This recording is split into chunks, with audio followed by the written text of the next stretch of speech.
Hey everybody, welcome back to Gardening with the Landscape Connection. If you are here, it's because you want to learn about gardening and you've come to the right place. My name's Michelle. I own a garden center in Northern Illinois, Zone 5.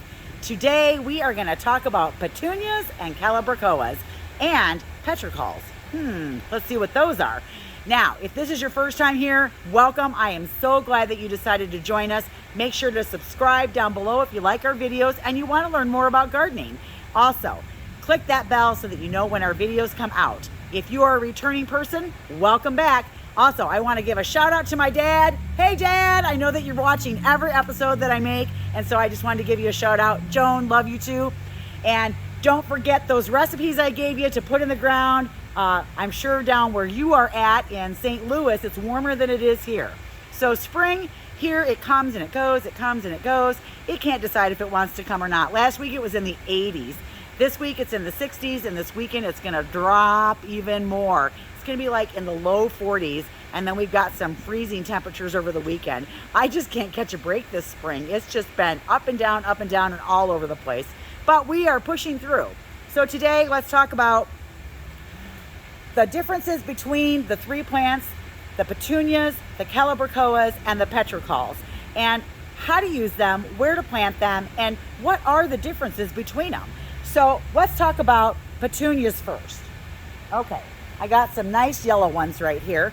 So this is a petunia, and they have a nice sweet scent, but they have a sticky leaf on them. And so that sticky leaf is what stops the blooms when they're done from automatically falling off. They kind of get caught up in the leaves right there, and so that's what makes you have to deadhead them. And deadheading is when you take the flowers that are done and you're pulling them off so that the plant will produce more flowers. Now, you don't necessarily have to do that, but your plant will certainly be more attractive if you do. Now, petunias come in all kinds of colors, and they have large ones, medium ones, and small ones, depending on the breeder who made the petunia. So, for example, here we've got this pretty yellow one here, and look at this one. This one is like, it's called a black or ray black, but it is probably the darkest petunia I've ever seen. And it's considered, you know, a super probably dark purple, but it looks black. Look at that against the yellow. Isn't that awesome? You could plant this with hot pink, fuchsia, white, black. Oh, the combinations are just endless. It's so wonderful. The other thing is they've come a long way with the petunias as well. This is one of the headliner series, and look at this. This one's got that splotchiness in it. Isn't it just gorgeous? Now, one of the things with petunias is they do grow and they do trail. And so by midsummer, sometimes they can get really leggy. And so if you cut them, the trailers, in half, it'll actually encourage your plant to branch out and produce more flowers. The other thing you want to remember with annuals, especially ones that produce so many flowers, they really need to be fed. So you want to fertilize them with a liquid fertilizer, a water-soluble fertilizer that you're going to mix into your watering can like a Miracle-Gro. And you're going to water them at least every 10 days or every 2 weeks. I do mine every 10 days. If you did it every 2 weeks, you'd probably be okay with that. Now, petunias do need full sun. If you try to grow them in the shade, they'll grow, but they just won't produce the flowers like you want them to. But the biggest thing with the petunias is they do have this beautiful big flower on there. So if you're looking for that impact with that big flower, these are great. These go good in containers. They're great in hanging baskets. And they also do really well in the ground. The biggest thing is you want to make sure that they have good potting soil and that they have drainage. So if they're going to stand in water, they don't like that. And if you start to see yellowing, that's going to tell you that you probably need to feed them. It also could be that they don't have good drainage. So petunias like lots of water, so they want to be regularly wet all the time. It's probably one of those plants that you're going to have to water every single day. So that's the petunia.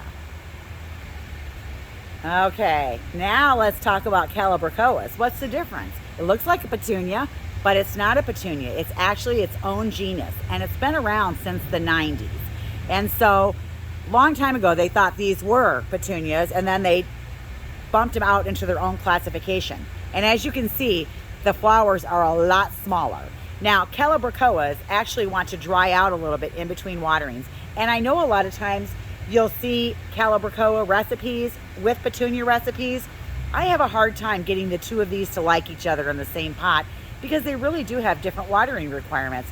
That Petunia wants a lot more water than this Calibrachoa. And I find that if I put them in the same pot, I have trouble with the leaves yellowing because I'm overwatering them. So I have a tendency to put these with other things and put Petunias separately.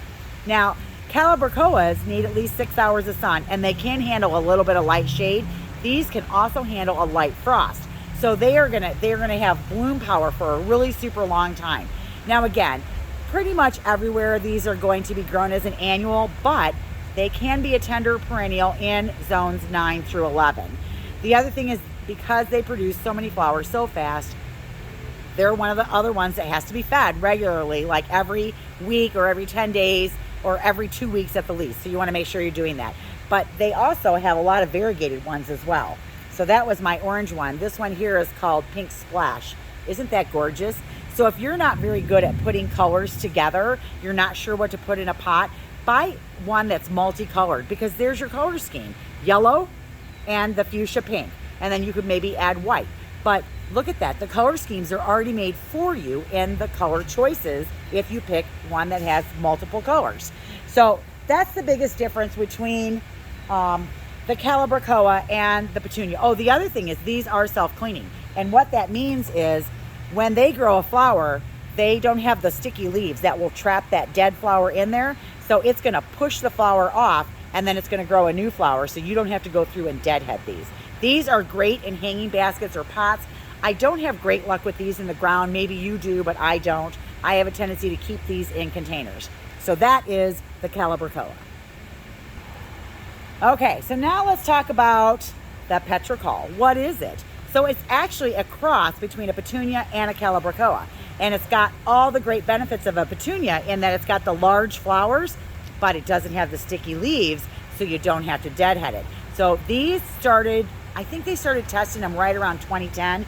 And then I started seeing them actually available back in 2013. And I've been bringing them into, ooh, there was a gust of wind that just flapped the plastic on the top of the greenhouse. It's starting to rain outside, so hopefully I don't have to stop and come back and finish after the rain. But back to the petrocal. This is just the cross between the two, so it's got all the beautiful things that you love about both of them in one plant. Isn't that great? So if you have these in your area, I encourage you to try them out. The biggest thing is they do have some really cool colors too. This one here is called caramel yellow. And so they've got colors in the petrocals that you don't see in the petunias. And so, gotta love that. Okay, so now I have moved to a different part of the greenhouse, and I'm over here in Proven Winner Alley, and we're gonna talk about Supertunias. Now, Supertunias are unlike the other petunias that I showed you in that they are bred by Proven Winners. And Proven Winners does a lot of trials and tests before they put something out in the market, and they really want to put out a superior plant that produces and does everything you want it to do. So I'm gonna grab a bubble gum, which is like their signature Petunia, their Vistatunia. So look at this. Look at that. Isn't that gorgeous? If you put a bubble gum in the ground, this thing is gonna get huge. And so it tells me on the tag, let me put my eyes on here, that this is gonna get 12 to 24 inches high, and it can get like 3 feet wide. These things are ginormous. They grow great in the ground, great in a pot, great in a hanging basket. There's a lot of different colors. And if you're growing anything that says Vista in front of it, you know you got this powerhouse plant. So some of the ones that they've come out with, they've got the mini Vistas. So like this is a mini Vista white. So the flowers are a little bit smaller, but it's still a Petunia. And what's great about the Proven Winner Petunias is you don't have to deadhead them. We love that about them. And they just, oh, they are vigorous, and they just grow and grow and grow. So like this one here, this is the Royal Velvet. Look at the beautiful purple on that. Isn't that gorgeous? I just love that. And then they've got like the Supertunia. This is also this is a mini Vista. So they've got this mini series out. This is a new and improved yellow. So I know like a lot of times when you plant a yellow, they'll fade. This one is supposed to hold its color, so I'm pretty excited about that one. We also have some of the new introductions. This is the persimmon. Isn't that great? I just love that. Jazzberry, So Picasso, the Vista Silverberry, I just love them. Lots of different colors to choose from, and you can go on their website and find recipes of how to use them. So I like that these will grow in the ground or in the pot, and I love that they don't have to be deadheaded. It's my favorite thing of the whole thing. But again, just like all the others, you gotta feed them. You gotta feed them to get them to perform. And if they get leggy, give them a little haircut. So don't take more than a third off though. Okay, the other thing that Proven Winner has is they do have a great series of Calibrachoas. They absolutely are gorgeous. This one here is called the Black Currant Punch. Just look at the colors on that. And again, I find even with the Proven Winner line that I can't mix it with the Petunias. They just don't do well together. I'm gonna pause this and let this rain come through. Okay, it started pouring like mad out there and there was no way you were gonna hear me. So I decided just to finish up inside. So that is the difference between a Petunia, a Calibrachoa, and a Supercal. And then Proven Winners makes their own, I guess, varieties of those, and I think any of them are great. I think that you find the colors that you love and put them together. Later on in the series that we're doing with some pots, you're gonna see us plant up a bunch of recipes, and then we're gonna grow them right here at the store. You can grow them at home, you can follow along with us. That will be tomorrow's video, so stay tuned for that. Thank you so much for watching. That's all I have for now. I hope this inspired you and or you learned something about what the difference is between the three plants, because we get asked that question all the time. So I thought, you know what, let's just run through it and let everybody know what the difference is. So I'm Michelle with the Landscape Connection. Thanks so much for watching. Have a great night. We will see you in the next one. Bye now.